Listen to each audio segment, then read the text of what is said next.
तो ये पाखंड नहीं चलेगा इस देश के अंदर।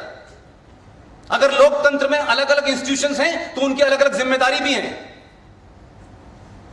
आप सांसदों को गाली दे सकते हैं, आप आजाद हैं, आप बुरी से बुरी गाली दे देते हैं सांसदों को, लेकिन वो सांसद किस पार्टी का है किस पार्टी का नहीं है। लेकिन इस देश में सांसद बनने के लिए 20-20 लाख 15-15 लाख की कॉन्स्टिट्यूंसी में वो खड़ा होता है और मेजॉरिटी का वोट लेके आता है। कम से कम वो इतनी मेहनत करके वहां पहुंचता है जिसको आप रोज सुबह से लेकर शाम तक कहते हैं इन्होंने गलत किया, इन्होंने ये गलत किया, इन्होंने वो गलत किया। इस देश की ब्यूरोक्रेसी में कितनी मेहनत करके लोग आईएएस और पीसीएस बनते हैं। रोज आप स्ट्रिक्चर पास कर देते हैं, रोज कोर्ट में बुला के आप उन्हें जलील करते हैं, लेकिन क्या आपको कोई जलील कर सकता है कि नहीं कर सकता कि जो आप कर रहे हैं पिछले 50 साल से?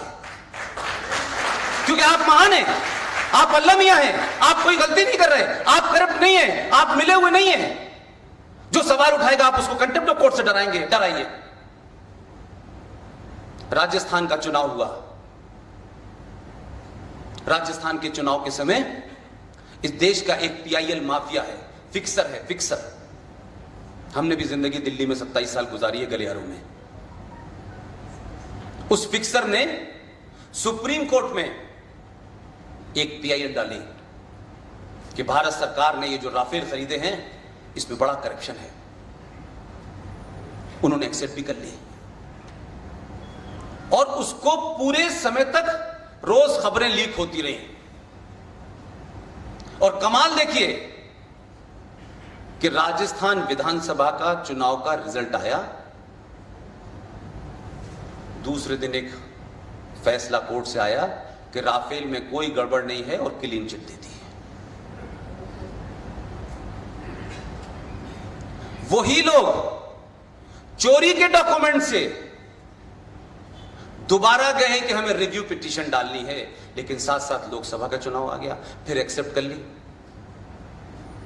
आप पार्टी हैं क्या? जज साहब अगर पार्टी हैं तो काला कोट उतारिए और इनके बीच में खड़े होकर जीत के दिखाइए। ये काले कोट जिस पे इस देश का जिसका यकीन है, जिसके प्रति सम्मान है देश में, आप उसका मिसयूज मत कीजिए। आप में दम हो राजनीति करिए जाकर के।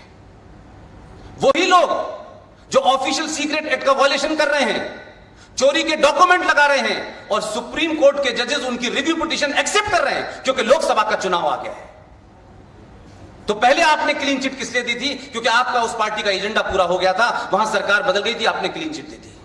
और रोज खबरें आती हैं, आज ये कह रहे हैं, आज ये कह रहे हैं। ये सुप्रीम कोर्ट राफेल कैसा होना चाहिए इस पे भी एक्सपर्ट है,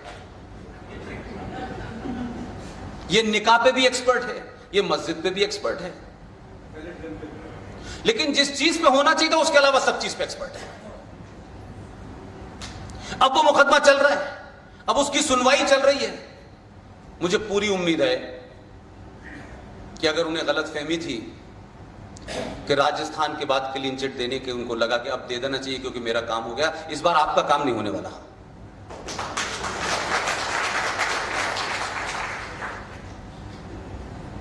भारत के संविधान में 14 मई 1954 को एक खामोशी के साथ एक फ्रॉड हुआ और वो फ्रॉड ये था कि डॉक्टर राजेंद्र प्रसाद से आपने एक आदेश दिलवाया।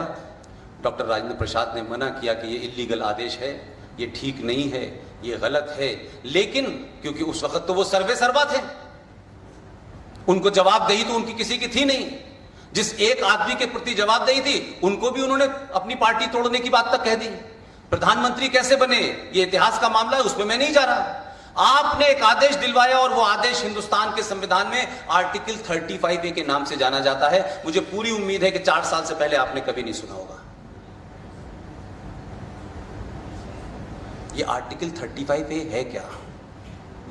ये एक अलग बात है कि मैं उस बदनसीब 3 लोगों में से एक हूं जिसने वो पीआईएल सुप्रीम कोर्ट में डाली है।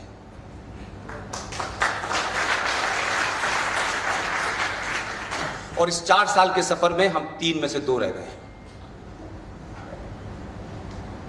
तो आर्टिकल 35A से मुझे कुछ फायदा होने वाला है। उत्तर प्रदेश का रहने वाला हूं, मेरे बाप दादा कभी कश्मीर भी नहीं गए, मैं भी बहुत नहीं गया, लेकिन आर्टिकल 35A है क्या? क्यों नहीं इस देश में जुडिशरी जो सुओ मोटो इतने काम करती है, नाली साफ नहीं है। और अभी अभी तो सुप्रीम कोर्ट ने एक महान आदेश दिया है, आप सबको पता है, ऐसा आदेश तो दुनिया में कहीं देखने को नहीं मिलेगा। कबूतर की पीठ, पता है आप लोग? मैडम आपने सुना है आपने? अब आप सोचिए कि हम मानवता की उस पराकाष्ठा पे पहुंच चुके हैं। हमारा लेवल ऑफ स्टैंडर्ड ये हो चुका है कि 5th फ्लोर पर कबूतर दाना खाएगा तो 4th फ्लोर पे पीठ जाएगी, तो ये बहुत खराब काम है भाई। इसलिए इस पे 3 मेंबर की जज बेंच बनती है और 2 घंटे में फैसला दे देती है कि दिल्ली के अंदर मल्टीनेशनल बिल्डिंग में कोई भी आदमी घोंसला ना रखे, क्योंकि आप घोंसला रखते हैं दाना खिलाने के लिए, वो बीट नीचे वालों के करता है, क्योंकि जिसके यहां हुई थी वो एक जज साहब के रिश्तेदार थे। ये कोर्ट हिंदुस्तान की, जिसे आप बहुत महान मानते हैं, ये बहुत बड़ा खतरा है इस देश के अंदर। इस देश में जुडिशियल माफिया जिस तरह से काम कर रहा है उसका आपको अंदाजा नहीं है। और लोकतंत्र का एकमात्र इंस्टीट्यूशन है ये, जो अपने जाने से पहले दूसरे को नॉमिनेट कर जाता है कि अब ये चीफ जस्टिस होंगे। काश ये परंपरा 2014 से प्राइम मिनिस्टर की भी हो जाए। खत्म करें इलेक्शन भाई। लेकिन अपने लिए तो सारी चीजें सेफ हैं, लेकिन संसद से, ब्यूरोक्रेसी से सबसे आपको सवाल पूछना है, लेकिन आपसे कोई सवाल ना पूछे। आर्टिकल 35A के बारे में भारत की जुडिशरी ने कभी कोई सवाल नहीं उठाया, ये कभी डिबेट नहीं बनी। ये महज इत्तेफाक है कि हम 2-3 साथी थे, हमको पागलपन चढ़ गया और हमको कहीं से पता चला कि ये कुछ गड़बड़ है इसमें। हम में से कोई लीगल नहीं है, मैं भी लीगल बैकग्राउंड का नहीं हूं, पॉलिटिकल साइंस का स्टूडेंट हूं, लेकिन मुझे शक इस वक्त हुआ जब पाकिस्तान में किसी ने मुझसे इसका जिक्र किया। मुझे लगता था इसमें कोई जरूर खुराफात है। तो आप यकीन करें कि 26 जनवरी 1950 को भारत का संविधान बन चुका था, जो होना था वो हो चुका था। फिर ऐसी क्या जरूरत थी कि 14 मई 1954 को एक धारा को जोड़ा गया, और जोड़ने के बाद थोड़ी बहुत गद्दारी नहीं की आपने उस संविधान की कॉपी में लिखा और 5 आगे की कॉपियों से उड़ा दिया। फिर 10 के बाद मिलेगा आपको, फिर 2 के बाद मिलेगा। ये में आप मान सकते हैं कि ये प्रिंटिंग मिस्टेक थी? ये तो प्रिंटिंग मिस्टेक ऐसी लग रही है जैसे इस देश की एक पार्टी की मोहतरमा की डिग्री के बारे में प्रिंटिंग मिस्टेक सुब्रमण्यम स्वामी ने बताई। ये कुछ ऐसी लगती है मुझे तो। जब हमने इसको उठा करके चैलेंज किया तो शायद हमको भी इस बात का इतना अंदाजा नहीं था कि इसका रिपरकशन ये होगा कि हमें अपना एक साथी खोना पड़ा। और पूरे देश में हम कहां नहीं गए, हम कोई सरकारी फंडेड एजेंसी में काम नहीं करते। नौकरी थी वो भी सिंह साहब ने छुड़वा दी। अब मसला यह है कि करें कैसे। ना तो वकीलों को पता था, ना जजों को पता था। पॉलिटिकल पार्टीज तो हमको पागल कहती थी। तो आप यकीन मानिए कि हम पेज पलट के देखते थे कि 35 में लिखा कहां है, बाद में देखेंगे कि वो है क्या। तब हमको पता चला कि 5 एडिशन से गायब है, फिर 6 में है, फिर 4 में गायब है। तो आखिर ये 35A दिया क्यों गया और इसका मकसद क्या था, वो मैं आपको इसलिए समझाना चाहता हूं कि इस देश के साथ एक ही नहीं बहुत से हैं। उसका सिलसिला शुरू हमने भी किया है और करते रहेंगे। उसमें है क्या कि आर्टिकल 35A जवाहरलाल नेहरू और शेख अब्दुल्ला की नजदीकियों का नाजायज आउटपुट है। शेख अब्दुल्ला साहब की दुश्मनी थी राजा साहब से, और राजा के सामने जवाहरलाल नेहरू बहुत बौने हुआ करते थे। लिहाजा हरि सिंह से नफरत के चलते उन्होंने उनका कद छोटा करने के लिए हर जायज नाजायज मांग ली। और उसमें यह कहा गया कि आर्टिकल 35 जम्मू कश्मीर राज्य की सरकार को इस बात की ताकत देती है कि वो किसी को भी जम्मू कश्मीर की नागरिकता दे और किसी को भी न दे। धारा 370 चुनौती नहीं है देश के लिए। यह धारा 335 जो है कैपिटल ए, ये जम्मू कश्मीर में भारत के लोगों को जो संविधान में आपको मिला हुआ है ताकत कि आर्टिकल 360 और 368 इन दोनों में से कोई एक धारा है जो ये कहती है कि भारत की धरती के किसी कोने में भी आप पैदा हुए हो, आप कहीं भी बस सकते हैं, कारोबार कर सकते हैं, शादी कर सकते हैं, कोई आपको रोक नहीं सकता। लेकिन वही 360 और 68 में से कोई एक है कि आपको कश्मीर में बसने के लिए नागरिकता चाहिए, कारोबार करने के लिए नागरिकता चाहिए, शादी करने के लिए नागरिकता चाहिए, और नागरिकता नहीं होगी तो जम्मू कश्मीर राज्य से आप न चुनाव लड़ सकते हैं न वोट डाल सकते हैं। यह आर्टिकल 35 है, जिसको भारत के संसद के किसी सदन में कभी रखा ही नहीं गया, कभी इस पे चर्चा ही नहीं हुई। क्या आपको लगता है, एक एवरेज हिंदुस्तानी को क्या लगता है कि भारत के संविधान में किसी का स्टेटमेंट इंसर्ट कर दिया जाए और वो धारा बन जाए? भारत के संविधान में जितने कानून हैं, जब तक दोनों सदनों की सहमति नहीं मिलती है, उसके बाद राष्ट्रपति की सहमति होती है, तब जाकर के कहीं होता है। लेकिन यहां तो राष्ट्रपति ने आदेश दिया, बात खत्म हो गई, धारा बन गई और उस पर चुप्पी साध ली, और देश को नहीं बताया कि इसकी वजह से गड़बड़ क्या है, कि ये धारा ही अपने आप में, इसका जन्म ही इलीगल हुआ है, हमने उसकी लीगलिटी को चैलेंज किया है। लेकिन सवाल यह है कि धारा 35 चाहिए क्यों थी? वो इसलिए चाहिए थी कि जम्मू कश्मीर में, आप सबको पता होगा, भारत विभाजन के समय किस तरीके से वहां से कबायली आए, वहां की फोर्स के लोग थे, वो लोग जो कबायलियों के भेष में थे, फिर सब क्या हुआ और फिर 26 अक्टूबर तक वो कहानी गढ़ी गई। लेकिन मेरा ये मतलब नहीं है, इससे भी ज्यादा खतरनाक काम क्या किया कि जम्मू कश्मीर विधानसभा में जो उनका संविधान है, जिसको वो अलग से अप्लाई करते हैं, क्योंकि भारत के संविधान की बहुत सारी चीजें वहां एप्लीकेबल ही नहीं है, वहां लागू ही नहीं हो सकती, वहां करप्शन जायज है, करप्शन की इंक्वायरी नहीं हो सकती। तो आपने क्या किया कि कहा कि आप हमको दे तो रहे 1954 से, हम तैयार हैं, लेकिन इसको लागू करने की डेट हम तय करेंगे, और लागू करने की डेट तय की गई 1944, जब भारत गुलाम था।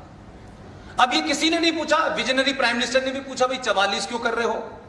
मुझे मगर मैं होता तो मैं कहता 44 मत करो, 632 कर लो, सारी अपनी अंदर की सभी निकाल लो भाई। लेकिन मैं इसलिए कह रहा हूं कि हमारे समाज में जो विमर्श होते हैं वो बड़ी तत्कालिक चीजों पे होते हैं, और हम जड़ में क्या है उस पे जाने से बचते हैं, क्योंकि जड़ का अगर पता चल गया तो हमें मेहनत करनी पड़ेगी, उसके लिए समय देना पड़ेगा। तो इतनी बातें क्यों करो, बस पत्तों पे पानी डालो को पेड़ हरा है। हम इस मानसिकता में ग्रस्त हैं। लिहाजा हुआ क्या कि आपने 44 की डेट इसलिए रखी कि 23 मार्च 1940 को लाहौर शहर के अंदर करारदाद पाकिस्तान, रेजोल्यूशन ऑफ पाकिस्तान पास हो चुका था कि पाकिस्तान बनाया जाएगा। तो जिनको बनाना था और जो मांग कर रहे थे भारत में, 90% मुसलमान जो पाकिस्तान बनाने की मांग कर रहे थे वो गए नहीं, वो यहीं रह गए, वो यहीं रह गए। 2-4% चले गए, क्योंकि उन्हें दोबारा से चाहिए था पाकिस्तान, इसलिए वो यहीं रुक गए। उस वक्त जिन लोगों को आना था वो सब कश्मीर में आना शुरू हो चुके थे लोग। लेकिन हमारे लोगों में बीमारी है, हमारे लोगों को आदर्श में रहने की एक जिद है। 44 के बाद जब मार काट शुरू हुई तब उन्होंने कहा कि अब हमें चलना चाहिए, और वो 44 के बाद से लेके 45 से लेके 54 के बीच में आ गए, जम्मू कश्मीर में सेटल कर गए। ये सिर्फ 550 परिवार, 5500 परिवार वहां आए। लेकिन उस वक्त के लीडर भी, आप बता रहा हूं, जिनको हम कहते हैं ना कश्मीरी हमारे भाई हैं, कश्मीरी पंडितों के बगैर मैं कैसे रहूंगी, अब तक तो रह रही होते थे। ये जो मक्कारी है, इस मक्कारी में ये देश बड़ी जल्दी फंस जाता है। देखो एक महिला के विचार देखो, बेचारी कह रही है कि मैं कैसे रहूंगी। जब इनके अब्बा जान कत्ल करा रहे थे, जब पड़ोसी लोग मार रहे थे, तब ये कहां थी? निकल के आती ना, अब्दुल्ला निकल के आता, फारूक निकल के आता, हुर्रियत निकल के आती, कहते ये कैसे हो सकता है? जैसे इस देश के अंदर बाबरी मस्जिद गिरी थी तो इस देश का 90% हिंदू बाहर निकल के आया, उसने कहा यह गलत हुआ है। इतनी हिम्मत तो है इस कम्युनिटी में कि उसके लोगों ने गलत किया तब भी लोग खड़े हुए। उसको राजनीतिक तनाजुर में मत देखिए, राजनीतिक पार्टियों को उसमें मत देखिए, यह समाज की सोच होती है। लेकिन जिस कहानी की बात आप कर रहे हैं, जिस कश्मीरियत की बात आप करते हैं, जिस कश्यप ऋषि का आप नाम लेते हैं, तमाम बड़ी बड़ी बातें की जाती हैं। पूरी दुनिया में इतना बड़ा सानहा अपने ही देश में मेजॉरिटी के साथ माइनॉरिटी ने नहीं किया, लेकिन बर्दाश्त कर लिया, क्योंकि भोपाल में किसी ने अवार्ड नहीं लौटाया, क्योंकि बॉम्बे में कोई बाहर नहीं आया निकल के। तो वो नहीं आए तो आप भी नहीं आए, और आपने आवाज नहीं दी तो उनकी आवाज आज तक दबी हुई है। दिल्ली की सड़कों पर रहते हैं, आईएनए के बाहर चले जाइए, दिल्ली हाट के बाहर चले जाइए, कोई पान की दुकान कर रहा है, कोई सिगरेट की दुकान कर रहा है, जो वहां बड़े करोड़पति लोग थे। और सिंह साहब कहते हैं कि 3.5 लाख में से 100 लोग भी हथियार उठा लेते हैं तो निजाम मुस्तफा वाले निजाम को ढूंढते रहते हैं। लेकिन मजबूरी यह है, बार बार इस समाज को आदर्शवाद में रहने की आदत है। आपने कश्मीर छोड़ा, आज केरला की वही हालत है, आसाम की वही हालत है, बंगाल की वही हालत है। हम इंतजार कर रहे हैं भोपाल रेलवे स्टेशन पे कब आएंगे लोग, और जब आएंगे तब मुझे नहीं पता कि आप इसके अंदर शक्ति रहेगी कि वे नहीं रहेगी। लिहाजा वो तमाम सारे लोग जो 5500 परिवार आए थे, उन लोगों की सोच को मैं कहता हूं, और बड़े कॉन्फिडेंस के साथ कहता हूं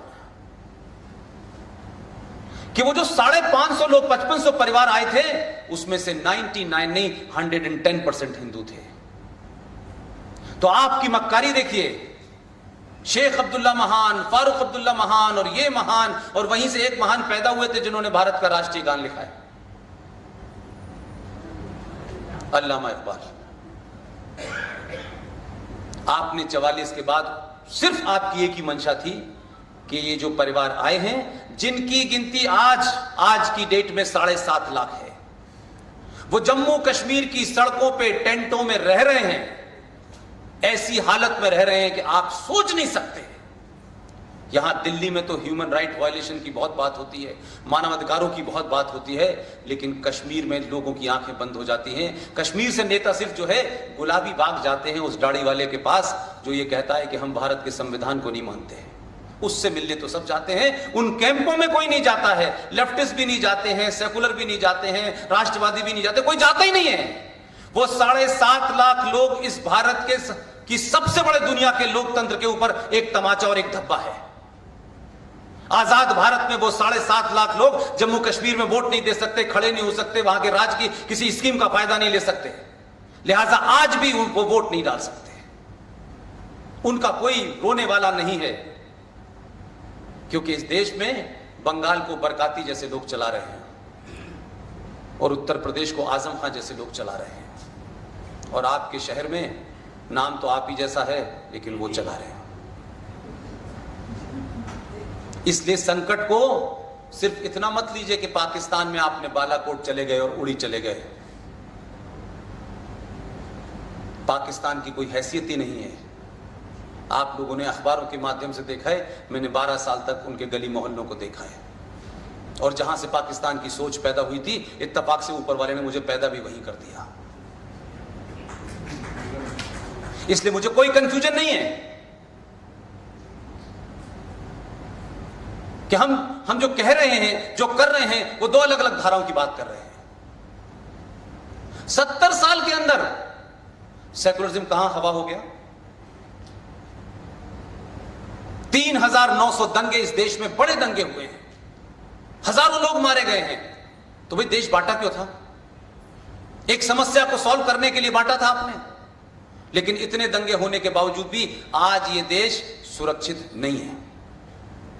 अगर आप ये समझते हैं कि सेना बॉर्डर पे काम कर रही है, तो सेनाओं का काम होता है बॉर्डर की हिफाजत करना, और बॉर्डर के पार से अगर कोई दुश्मन आता है उसको मारना। मजबूरी यह है कि हम सेना से उम्मीद कर रहे हैं कि हमारे समाज में जो लोग हैं उसको भी सेना मारे। मैं कहता हूं उसको सेना नहीं मारेगी, उससे लड़ना इस समाज की जिम्मेदारी है।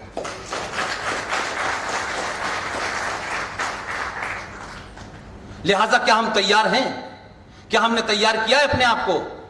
और जब आप तैयार होने लगे हैं, कुछ बात करने लगे हैं, आपस में बात करने लगे हैं, कुछ छोड़ा कहीं रिएक्शन तो अभी दिया ही नहीं है। अभी तो सिर्फ इतनी वजह, इतनी तादाद में आप यहां इसलिए बैठे हैं कि आपको लगता है राष्ट्र के सामने कोई खतरनाक चुनौती है। यह बैठना ही कुछ लोगों के लिए परेशानी हो गई है, क्योंकि 70 साल में आपको बताया गया आप गुलाम लोग थे, आपके दादाओं परदादाओं पे हमने रूल किया है, आप तो जाति में बटे हुए थे।